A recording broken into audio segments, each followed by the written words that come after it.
ದೇವೋತ್ತಮ ದೇವದೇವೋತ್ತಮ ದೇವತಾ ಸಾರ್ವಭೌಮ ರಂಗಧಾಮ ಕೋಟಿ ಧಾಮ ಅಖಿಲಾಂಡ ಕೋಟಿ ಬ್ರಹ್ಮಾಂಡ ನಾಯಕ ಆದಿ ಮಧ್ಯಾಂತರಹಿತ ಅನಂತಾವತಾರ ಲಕ್ಷ್ಮೀ ರಮಣ ಮೊದಲಿಗೆ ದೇವಸ್ಥಾನದ ಸ್ಟೋರಿ ಮೇಲೆ ಫೋಕಸ್ ಮಾಡೋಕ್ಕೂ ಮುಂಚೆ ನಾನು ಈ ಮೊದಲಿಗೆ ಹೇಳಿದ್ದೆ, ಒಂದು ನಮ್ಮ ಹಿಂದೂ ಧರ್ಮದಲ್ಲಿ ದೈವಿಕ ಶಕ್ತಿ ಭೂಮಿ ಮೇಲೆ ಸ್ಥಾಪನೆ ಆಗಿರಬೇಕು ಅಂತಂದರೆ ಕೆಲವು ಕಾರಣಗಳಿವೆ. ಅದರೊಳಗಡೆ ಮೊದಲನೇದು ಬಂದು ಒಂದು ಲೋಕಕ್ಕೆಲ್ಲ ಒಳ್ಳೆಯದಾಗಬೇಕು, ಒಳ್ಳೆಯ ಸಂದೇಶವನ್ನು ಸಾರಬೇಕು ಅಂತೇಳಿ ಉದ್ಭವ ಆಗಿರುತ್ತದೆ. ಎರಡನೇದು ಬಂದು ದುಷ್ಟ ಶಕ್ತಿಗಳ ಸಂಹಾರಕ್ಕಾಗಿ ಸೃಷ್ಟಿಯಾಗಿರುತ್ತೆ.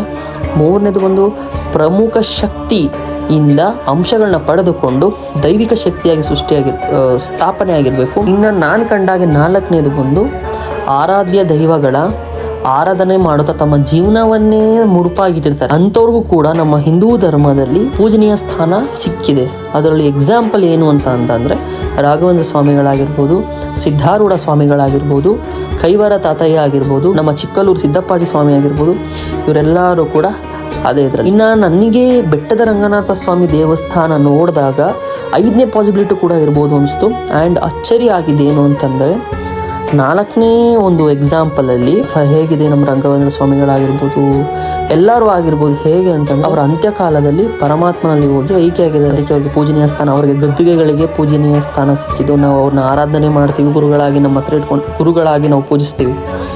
5ನೇ ಪಾಸಿಟಿವ್ ನಮಗೆ ಬೆಟ್ಟದ ರಂಗನಾಥ ಸ್ವಾಮಿಯಲ್ಲಿ ಹೇಗೆ ಅನ್ನಿಸ್ತು ಅಂತಂದರೆ, ಭಕ್ತನ ಒಂದು ಭಕ್ತಿಗೆ ಮೆಚ್ಚಿ ಸ್ವತಃ ರಂಗನಾಥ ಸ್ವಾಮಿಯೇ ಭಕ್ತನಲ್ಲಿ ಐಕ್ಯೆಯಾಗಿ ಅವರ ಹೆಸರು ಮುಖಾಂತರವೇ ಭಕ್ತಾದಿಗಳಿಗೆ ಆಶೀರ್ವಾದ ಮಾಡ್ತಾ ಊರನ್ನ ಕಾಯ್ತಾ ನಿಂತಿದ್ದಾನೆ ಬೆಟ್ಟದ ರಂಗನಾಥ ಸ್ವಾಮಿ. ಇದೆಲ್ಲ ಕೇಳಿಸ್ಕೊಂಡಾಗ ಅನಿಸ್ಬೋದು, ಕ್ಯೂರಿಯಾಸಿಟಿ ಬಿಲ್ಡ್ ಆಗ್ಬೋದು, ಹೆಂಗೆ ಸಾಧ್ಯ ಇದು, ಯಾರದ ಮಹಾಭಕ್ತ ಅಂತ ಅಂದಾಗ ಮೇನ್ ಸ್ಟೋರಿ ಬರುತ್ತೆ. ಏನು ಅಂತ ಅಂದರೆ, ಶ್ರೀರಂಗಪಟ್ಟಣದಲ್ಲಿ ಒಬ್ಬ ವ್ಯಕ್ತಿ ಇದ್ರಂತೆ, ರಂಗಪ್ಪ ಅಂತ.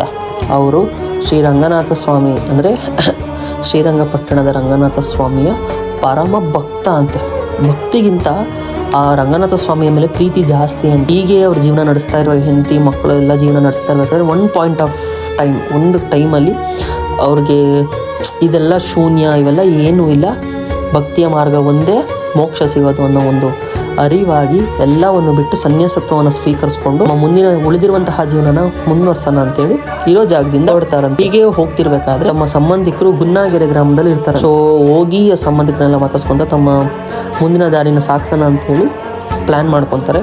ಹಾಗೆ ಹೋಗ್ತಿರ್ಬೇಕಾದ್ರೆ ಅವರು ಕುಣಿಗಲ್ ಮುಖಾಂತರನೇ ಹೋಗ್ಬೇಕಾಗಿತ್ತು. ಸೊ ಕುಣಿಗಲ್ಲಲ್ಲಿ ಹೋಗ್ತಾ ಇರಬೇಕಾದ್ರೆ ಅವರು ಒಂದು ಬೆಟ್ಟನ ಇಳಿದು ಗುನ್ನಾಗೆರೆ ಗ್ರಾಮಕ್ಕೆ ಹೋಗ್ಬೇಕು. ಹಾಗೆ ಹೋಗ್ತಿರ್ಬೇಕಾದ್ರೆ ಬೆಟ್ಟನ ಹತ್ತುತ್ತಾರೆ. ಬಟ್ ಆ ಹತ್ತಿರೋ ಸುಸ್ತಿಗೆ ಅಂದರೆ ಬೆಟ್ಟ ಸ್ಟೀಪ್ ಇರುತ್ತೆ. ಸೊ ಹತ್ತಿ ಸ್ವಲ್ಪ ವಿಶ್ರಾಂತಿ ಮಾಡ್ಕೊತ ಬೆಟ್ಟ ಇಳಿದು ಹೋಗೋಣ ಅನ್ನೋ ಒಂದು ಪ್ಲ್ಯಾನಲ್ಲಿ ಹತ್ತುತ್ತಾರೆ.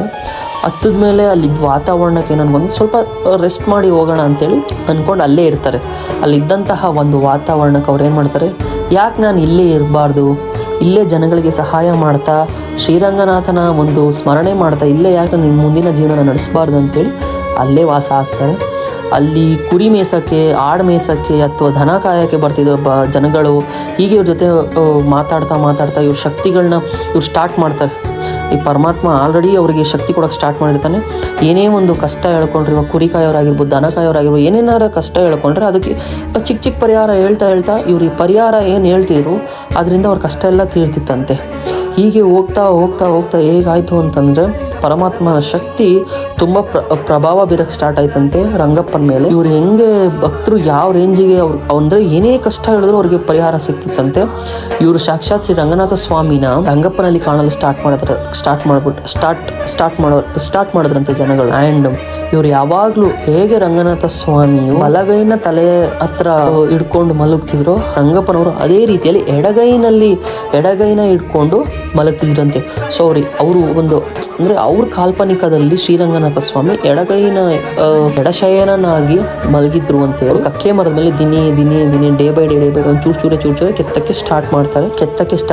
ಸ್ಟಾರ್ಟ್ ಮಾಡಿ ಕಕ್ಕೆ ಮರದ ಮೇಲೆ ಕಂಪ್ಲೀಟ್ ಮಾಡ್ತಾರೆ. ಹೀಗೆ ಹೋಗ್ತಾ ಕಾಲಾಂತರದಲ್ಲಿ ಅವರ ಅಂತ್ಯ ಆಗುತ್ತೆ. ಆಗ ಎಲ್ಲ ಭಕ್ತರು ಸೇರಿ ಗದ್ದಿಗೆ ಮಾಡಿ ಅವ್ರನ್ನ ಗದ್ದಿಗೆ ಒಳಗೆ ಕೂರಿಸ್ತಾರೆ. ಮತ್ತು ಅವರ ಒಂದು ನೆನಪಿನ ಒಂದು ರೂಪದಲ್ಲಿ ಅವರು ಯಾವ ರೀತಿ ಎಡಗೈಯನ್ನು ಹಿಡ್ಕೊಂಡು ಮಲಗ್ತಿದ್ರು, ಸರ್ಪ ಅವ್ರದ್ದು ತಲೆ ಮೇಲೆ ಇರ್ತಿತ್ತು ಆಕಾರದಲ್ಲಿ ಕಕ್ಕೆ ಮರದ ಮೇಲೆ ಕೆತ್ತಿದ್ರು, ಅದೇ ರೀತಿಯಲ್ಲಿ ಕಲ್ಲಿನ ವಿಗ್ರಹ ಮಾಡಿ ಅಲ್ಲಿ ಅವರ ಒಂದು ನೆನಪಿನ ಒಂದು ಕಾರಣದಲ್ಲಿ ಒಂದು ಲೈಕ್ ರಂಗಪ್ಪನವರ ಪ್ರತಿಬಿಂಬವಾಗಿ ಕಂಬದ ಮೇಲೆ ಕೆತ್ತಿಸಿ ಅಲ್ಲಿ ಸ್ಥಾಪನೆ ಮಾಡುತ್ತಾರೆ. ಆಗಿಂದ ಇಲ್ಲಿಯವರೆಗೂ ಶ್ರೀ ರಂಗನಾಥ ಸ್ವಾಮಿಯು ರಂಗಪ್ಪನ ಸ್ವರೂಪದಲ್ಲಿ ಭಕ್ತಾದಿಗಳಿಗೆ ದರ್ಶನ ಕೊಡ್ತಾ ಇದ್ದಾನೆ. ಇದು ಆಕ್ಚುಲ್ ಮೇನ್ ಸ್ಟೋರಿ, ಹೇಗೆ ರಂಗಪ್ಪನವರು ಬೆಟ್ಟದ ರಂಗನಾಥ ಸ್ವಾಮಿಯಾಗಿ ಬಂದರು ಅಂತ. ಇನ್ನೂ ಒಂದು ಸ್ಟೋರಿ. ಆಮೇಲೆ ಈ ಬೆಟ್ಟದ ರಂಗನಾಥ ಸ್ವಾಮಿಗೆ ಬಾಗಿಲಿಲ್ಲದ ಲೈಕ್ ಈ ಬೆಟ್ಟದ ರಂಗನಾಥ ಸ್ವಾಮಿ ಬಾಗಿಲಿಲ್ಲದ ಭಗವಂತ ಅಂತ ಕೂಡ ಹೆಸರಿದೆ. ಏನಿದು ಬಾಗಿಲಿಲ್ಲದ ಭಗವಂತ ಅಂತಂದ್ರೆ ಈ ಪರಮಾತ್ಮನಿಗೆ ಬಾಗಿಲೇ ಇಲ್ಲ. ಒಂದ್ಸಲ ಏನಾಯ್ತು ಅಂತಂದ್ರೆ ಇದಕ್ಕೂ ಕೂಡ ಒಂದು ಸ್ಟೋರಿ ಇದೆ. ಯಾರೋ ವಯಸ್ಸಾದವರು ಕಷ್ಟ ಬಿಟ್ಟು ಬೆಟ್ಟ ಹತ್ಕೊಂಡು ಬೆಟ್ಟದ ರಂಗನಾಥ ಸ್ವಾಮಿಯ ದರ್ಶನ ಮಾಡೋಣ ಅಂತೇಳಿ ಬೆಟ್ಟ ಹತ್ಕೊಂತ ಹೋಗ್ತಾರೆ. ಹೋದಾಗ ಅಲ್ಲೇನಾಗುತ್ತೆ, ಬಾಗ್ಲಾಕ್ಬಿಟ್ಟಿರುತ್ತೆ ದೇವಸ್ಥಾನದ್ದು. ಅಂದ್ರೆ ಇಳಿ ಸಂಜೆ ಆಗಿರುತ್ತೆ ಅಥವಾ ರಾತ್ರಿ ಆಗಿರುತ್ತೆ. ಸೊ ಅದಕ್ಕೆ ಬಾಗ್ಲಾಕಿರ್ತಾರೆ. ಇವರು ರಂಗನಾಥ ಸ್ವಾಮಿ ಇಷ್ಟು ದೂರ ಹತ್ಕೊಂಡ್ಬಂದು ನಿನ್ ದರ್ಶನ ಸಿಕ್ಕಿಲ್ವಲ್ಲಪ್ಪ ಅಂತ ಅನ್ಕೊಂಡು ಏನ್ ಮಾಡ್ತಾರೆ, ಸರಿ ಮಾರನೇ ದಿವಸ ಬರೋಣ ಅಂತೇಳಿ ಬೆಟ್ಟ ಇಳಿತಾ ಬರ್ತಾರೆ. ಇಳಿತಾ ಬರ್ಬೇಕಾದ್ರೆ ಗಂಟೆ ಸದ್ದು ಕೇಳುತ್ತೆ. ಅಯ್ಯೋ ಬಾಗ್ಲಾಕಿದೆ, ನೋಡಿದ್ರೆ ಗಂಟೆ ಸದ್ದು ಕೇಳಿಸ್ತೈತೆ ಅಂತ ಅಂದಾಗ ಅವರು ಏನಿರ್ಬೋದು ಅಂತ ತಿರುಗಿ ನೋಡಿದಾಗ ಅಲ್ಲೊಬ್ರು ವೃದ್ಧ ರೂಪದಲ್ಲಿದ್ದು ಅವ್ರು ಹೇಳ್ತಾರೆ, ಹೋಗಿ ದೇವಸ್ಥಾನ ತೆಗ್ದಿದೆ, ಹೋಗಿ ಪರಮಾತ್ಮನ ದರ್ಶನ ಮಾಡ್ಕೊಂಡ್ ಬನ್ನಿ ಅಂತ ಅಂದಾಗ ಸರಿ ಅಂತ ಹೇಳಿ ವೃದ್ಧರು ಕೂಡ ಅವ್ರ ಜೊತೆ ಹೋಗಿ ದರ್ಶನ ಮಾಡೋಣ ಅಂತ ಹೋಗಿ ದೇವಸ್ಥಾನ ಹತ್ರ ರೀಚ್ ಆದಾಗ ಅಲ್ಲಿ ಒಬ್ಬ ಬಾಲಕ ಅಂದ್ರೆ ಒಬ್ಬ ಚಿಕ್ಕ ಹುಡುಗ, ಬನ್ನಿ ಸ್ವಾಮಿ ಪೂಜೆ ಮಾಡ್ಕೊಡ್ತೀನಿ ಅಂತೇಳಿ ದೇವಸ್ಥಾನದ ಒಳಗೆ ಕರೀತಾರಂತೆ. ಕರೆದು ಎಲ್ಲ ಪೂಜೆ ಎಲ್ಲ ಮಾಡಿಸ್ಕೊಂಡು ಆಚೆಗೆ ಬಂದಾಗ ನೋಡ್ತಾರೆ ವೃದ್ಧನೇ ಇರೋದಿಲ್ಲ. ಅಂದರೆ ವೃದ್ಧ ರೂಪದಲ್ಲಿ ಶ್ರೀ ರಂಗನಾಥ ಸ್ವಾಮಿಯೇ ಬಂದು ಅವ್ರಿಗೆ ತಿಳಿಸ್ತಾನೆ ಮತ್ತೆ ಮೇಲೆ ಬಂದು ದರ್ಶನ ಮಾಡುವಂತ. ಮತ್ತೆ ಅವ್ರು ಉಲ್ಟಾ ತಿರುಗಿದಾಗ ಹುಡುಗ ಕೂಡ ಇರೋದಿಲ್ಲ, ಹುಡುಗ ಕೂಡ ಮಾಯ ಆಗಿರ್ತಾನೆ. ಬಾಲಕ ರೂಪನಾಗಿ ಬೆಟ್ಟದ ರಂಗನಾಥ ಸ್ವಾಮಿಯೇ ತನ್ನ ಪೂಜೆ ಮಾಡಿಸ್ಕೊತಾನೆ. ಅವಾಗಿಂದ ಬೆಟ್ಟದ ರಂಗನಾಥ ಸ್ವಾಮಿಯು ಅವಾಗ ಈ ಒಂದು ಸನ್ನಿವೇಶನ ಇಟ್ಕೊಂಡು ಯಾರೂ ಕೂಡ ಸಮಯದ ಹಂಗಿರಬಾರ್ದು, ರಂಗನಾಥ ಸ್ವಾಮಿಯ ದರ್ಶನ ಮಾಡಬೇಕಂದ್ರೆ ಯಾರಿಗೂ ಕೂಡ ಟೈಮ್ ಲಿಮಿಟ್ ಇರಬಾರ್ದು ಅಂತ ಹೇಳ್ಬಿಟ್ಟು ಜಾಡಿಸಿ ಒದಿತಾರಂತೆ. ಆ ಒದ್ದ ರಪ್ಸಕ್ಕೆ ಬಾಗಿಲು ಹೋಗಿ ಕುಣಿಗಲ್ ಕೆರೆಯಲ್ಲಿ ಬಿದ್ದೈತಂತೆ. ಈಗಲೂ ಕೂಡ ಅಲ್ಲಿ ಜನಗಳು ಹೇಳ್ತಾರೆ ಬಾಗಿಲು ಇಲ್ಲಿದೆ ಅಂತ. ಸೊ ಯಾವಾಗಲೇ ಹೋದ್ರು ಬೆಟ್ಟದ ರಂಗನಾಥ ಸ್ವಾಮಿಯ ದರ್ಶನವನ್ನ ಮಾಡಬಹುದು. ಆಮೇಲೆ ಇನ್ನ ಒಂದು ಸ್ಟೋರಿ ನಾನು ಕೇಳ್ಪಟ್ಟಿರೋದೇನು ಅಂತಂದ್ರೆ, ಭಕ್ತಾದಿಗಳು ಅಂದ್ರೆ ಕಕ್ಕೆ ಮರದ ಮೇಲೆ ಕೆತ್ತಿರೋ ತರ ಕಲ್ಲಿನ ವಿಗ್ರಹದ ಮೇಲೆ ರಂಗನಾಥ ಸ್ವಾಮಿಯ ಒಂದು ಚಿತ್ರಣ ಅಂದ್ರೆ ಆಕಾರದಲ್ಲಿ ಕೆತ್ತಿಸ್ತಾರಲ್ಲ, ಅದನ್ನ ಎಲ್ಲ ಎಷ್ಟೇ ಕಷ್ಟಪಟ್ಟು ಇಷ್ಟು ಜನ ಸೇರಿದ್ರು ಕೂಡ ಅದನ್ನ ಎತ್ತಿ ನಿಲ್ಸಕ್ಕೆ ಆಗ್ತಿರ್ಲಿಲ್ವಂತ. ಸೊ ಆಗ ಒಂದು ಉಡಾ ಬಂದು ತನ್ನ ಬಾಲದ ಸಹಾಯದಿಂದ ಎತ್ತಿ ನಿಲ್ಲಿಸ್ತಂತೆ ಕಂಬನ, ಅಂದ್ರೆ ದೇವರ ಕಂಬ. ಆ ಒಂದು ಕಾರಣಕ್ಕೆ ಬೆಟ್ಟದ ರಂಗನಾಥ ಸ್ವಾಮಿಗೆ ಹೆಸರು ಕೂಡ ಬಂತು ಅಂತ ಹೇಳ್ತಾರೆ. ಇನ್ನ ಇಲ್ಲಿ ಬೆಟ್ಟದ ರಂಗನಾಥ ಸ್ವಾಮಿ ದೇವಸ್ಥಾನದಲ್ಲಿ ವಿಶೇಷ ಏನು ಅಂತಂದ್ರೆ ಹರಿಸೇವೆ, ಶ್ರಾವಣದಲ್ಲಿ ಬೆಣ್ಣೆ ಅಲಂಕಾರ, ಇನ್ನು ಮುಂತಾದ ಪ್ರತಿ ಶ್ರಾವಣ ಶನಿವಾರದಲ್ಲೂ ಇಲ್ಲಿ ಹರಿಸೇವೆ ಇದ್ದಿದ್ದೆ ಮಿಸ್ಸೇ ಇಲ್ಲ. ಬೆಟ್ಟದ ರಂಗನಾಥ ಸ್ವಾಮಿಗೆ ಬರೀ ಬೆಟ್ಟದ ರಂಗನಾಥ ಸ್ವಾಮಿ ಅಂತ ಮಾತ್ರ ಹೆಸರಲ್ಲ, ಬೆಟ್ಟದ ರಂಗನಾಥ ಸ್ವಾಮಿ, ಉಡಾರಂಗನಾಥ ಸ್ವಾಮಿ, ಉಡಾಮುಡಿ ರಂಗನಾಥ ಸ್ವಾಮಿ, ಆಮೇಲೆ ಗಾಳಿ ಬಿಡಿಸುವ ಪದ್ಧತಿ ಇರುವ ಕಾರಣಕ್ಕಾಗಿ ಗಾಳಿ ರಂಗನಾಥ ಸ್ವಾಮಿ ಅಂತ ಕೂಡ ಹೆಸರಿದ್ದು, ಆಮೇಲೆ ಗಾಳಿ ರಂಗನಾಥ ಸ್ವಾಮಿ ದೇವಸ್ಥಾನ ಅಂತಲೂ ಸಿದ್ಧ ಆಗಿದ್ದು. ಇದೇ ಥರ ಇನ್ಫಾರ್ಮೇಷನ್ ಬೇರೆ ದೇವಸ್ಥಾನಗಳ ಮೇಲೆ ಬೇಕಾಗಿದ್ದು. ಆಮೇಲೆ ನಿಮ್ಮ ಒಂದು ರೀಜನಲ್ಲೂ ಈ ಥರ ಒಂದು ಕೌತುಕ ದೇವಸ್ಥಾನಗಳಿದ್ದು ಅದರ ಒಂದು ವಿಷಯ ಜನಗಳಿಗೆ ತಿಳಿಸ್ಬೇಕು ಅಂತ ಆದಲ್ಲಿ ಕಮೆಂಟ್ ಸೆಕ್ಷನಲ್ಲಿ ಕಮೆಂಟ್ ಮಾಡಿ.